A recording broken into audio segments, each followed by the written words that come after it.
So I'm gonna come out and say it right now. I have beef with the entire light heavyweight division. Alex Pereira is making fun of you guys day in and day out with every single title defense. It's an absolute shame that he has not been grappled up yet, that he has not been taken down and choked out by anybody in your division. You know, I saw an Instagram post today and it had quotes from Ankalaev, Aspinall, Jamal Hill, and basically what they were all saying, besides Tom Aspinall, is that they're all wanting to strike with Alex Pereira, which is baffling to me. He's making a complete mockery of the sport. Now listen, I love me some Alex Pereira. I am a true fan. He's in my top 5 favorite fighters right now.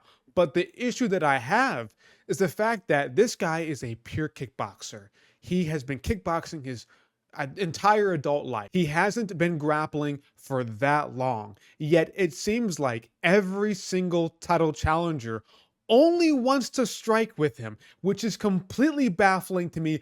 I don't know why this is a thing. I don't know why we're doing this. This is Alex Pereira. Now, do I need to name his credentials? And if you don't know his credentials, basically, he's a 2-weight champion, glory kickboxing. This guy, Alex Pereira, is not just at the pinnacle of one division in kickboxing. He's at the pinnacle of 2 divisions in kickboxing. Yet every single guy who challenges him for that belt says, I want to test my striking. I want to go toe-to-toe with Alex Pereira on the feet. And guess what happens every single time? They've all gotten knocked out so far. Yuri Prochazka, he did grapple a little bit in both matchups, but overall, he mainly striked with Alex Pereira. Jamal Hill, he's still crying about how he thinks he can beat Alex Pereira striking-wise, but he got left hook KO'd in the first round, and he doesn't have plans of grappling with him. Ankalaev, Magomed Ankalaev, who is from Russia, Dagestan, Russia, Makachalaka, Russia.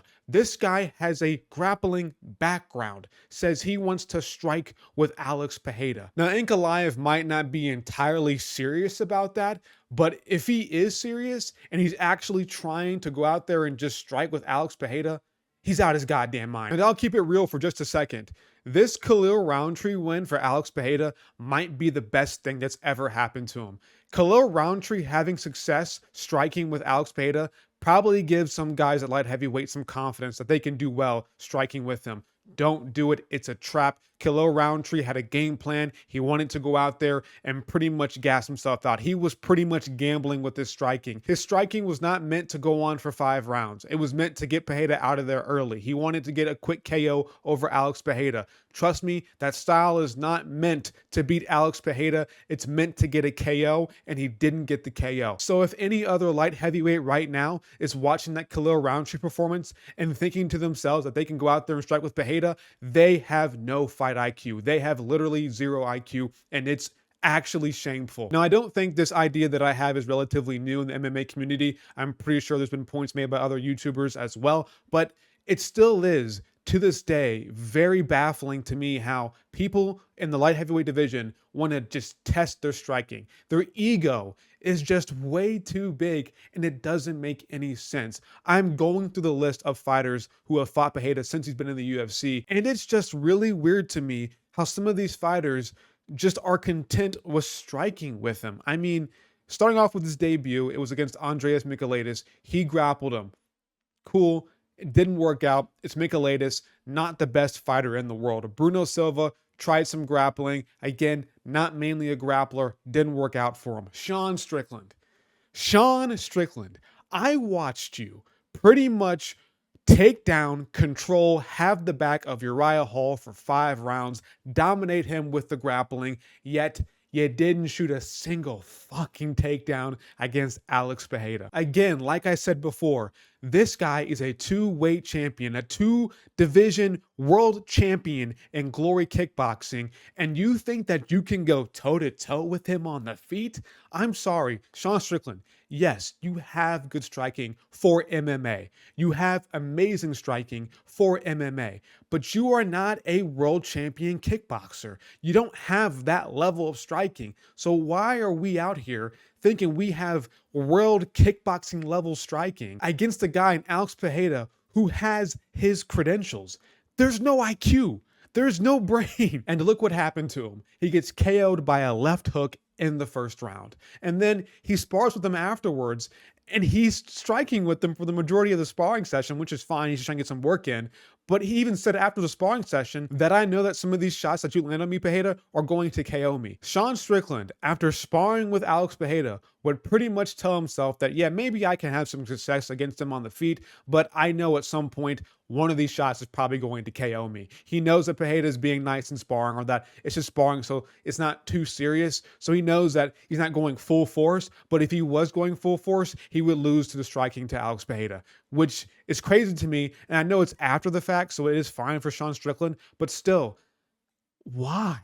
Like, why would you have this game plan in the first fight? I know you don't know who Pereira is. I know you heard his credentials and you wanted to test your ego, but it just shows you have really low IQ. And I like Sean Strickland, don't get me wrong, but it's just really baffling to me that he thinks he can go out there and just strike with Alex Pereira. It doesn't make much sense to me. Moving on to his next fight after Sean Strickland, it was Adesanya. Adesanya grappled in the first fight. He did in the third round, but overall it's Adesanya, not a grappler, a kickboxing guy, whatever it is, what it is. Jan Blachowicz. Jan Blachowicz, I think so far in the UFC, besides the Adesanya loss, has had the best performance against Alex Pereira. And what did he do? He said F the striking. And don't get me wrong, listen, Jan Blachowicz has really good striking credentials. I'm pretty sure he's a Muay Thai world champion. So this guy has good striking credentials as well as Alex Pereira does. But he said, you know what, screw that. I'm 40-something years old. This is Alex Pereira. Again, I think his credentials and glory are better than mine. I'm going to go out there and grapple with them, because I've been training MMA for over a decade. I've been training MMA for a long time in my life. I know how to grapple more than this guy who's been doing it for less than 5 years. And you know what? Blachowicz still lost that fight, but he was maybe like 2 punches away from winning it. Let's be real here. That fight was extremely, extremely close. And you can argue that maybe Jan might have won that. I don't know. I have to go back and rewatch it one more time. But that, again, it was Pereira's closest fight that he's ever had in the UFC. Yuri Prochazka tried to grapple. Again, not really a grappling guy, but does it really matter if these guys are grappling guys or not? Because they've been training MMA for such a long time in their careers, and they're still not better than Alex Pereira when it comes to the grappling. I mean, Sean Strickland made his pro debut in 2008. Yuri Prochazka made his pro debut in 2012. Jamal Hill started in 2016, his pro debut. Probably was training a few years before that. Khalil Roundtree has been training since, I believe, 2012 was his first amateur fight. I'll double check real quick.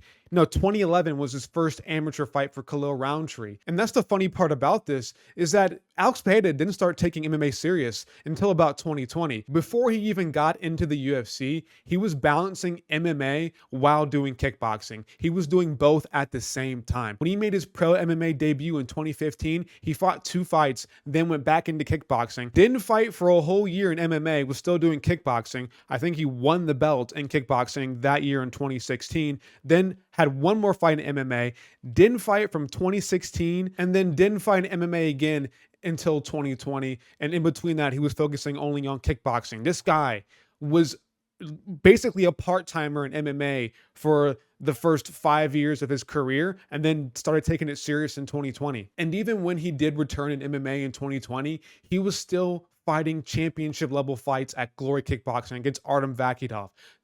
Pereira didn't start taking MMA serious until 4 years ago. It actually makes the whole sport look like shit. How not a single guy at light heavyweight or at middleweight has managed to take this guy down and sub him with ease, because he hasn't had the experience in grappling like pretty much the entirety of the roster has. And another funny thing about this is that Alex Pereira came into kickboxing late. He started kickboxing when he was only 22 years old. He came into MMA and kickboxing late into his life. And the fact that he is still this good, and that he can win multiple championships at Glory Kickboxing and win multiple weight championships in the UFC and defend it successfully, and nobody can grapple this guy up or even wants to grapple this guy up, is a complete abomination. Especially when some of these fighters have basically a decade of experience over Alex Pereira when it comes to the grappling. He didn't start training grappling till about 4 years ago, seriously. And the fact that he is doing this and still successful and in the top 5 pound for pound right now, I believe,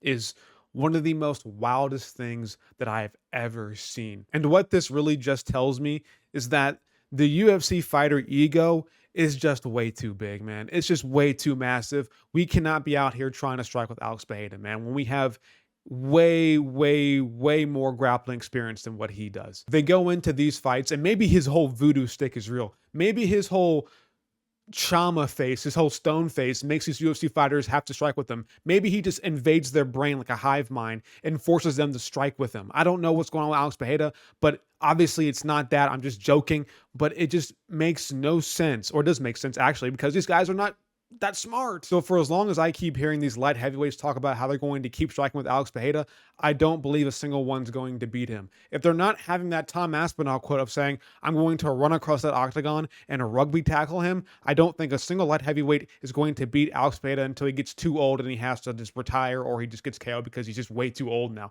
Until Pereira is 50 years old, he's not losing that belt until somebody grapples with him. Again, this is just one of the most baffling things, because it just makes the UFC and just the talent level look bad, right?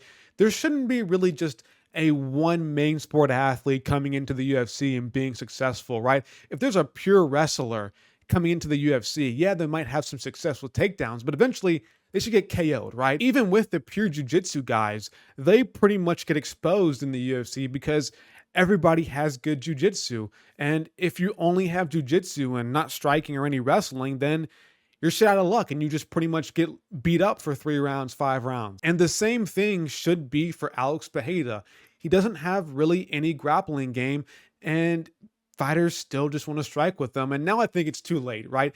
At this point, I think it's really too late for anybody to really expose Pereira on the ground, because he's been training with Glover for such a long time now. Again, it's been, I think, 4 years. He's been hardcore training with Glover, learning grappling defense, and now it's at the point where he's probably improved enough to where he can stuff the majority of light heavyweights takedowns. So basically what just happened is that these light heavyweights let their ego get in the way of their fight IQ, and they just unleashed a monster upon the UFC. This guy, Alex Pereira, is 37 years old, looks still amazing in the striking as expected. And so in every single title fight that he has had in the UFC, not a single fighter has had a convincing grappling game plan for Alex Pereira. Khalil Roundtree only striked with him. Yuri Prochazka in the second fight got demolished. It is what it is. Jamal Hill only striked with him. Yuri Prochazka in the first fight, he tried some grappling, didn't work, got finished. So the only fighters who actually tried to take down Alex Pereira was Jan Blachowicz, Bruno Silva, Andreas Michailidis.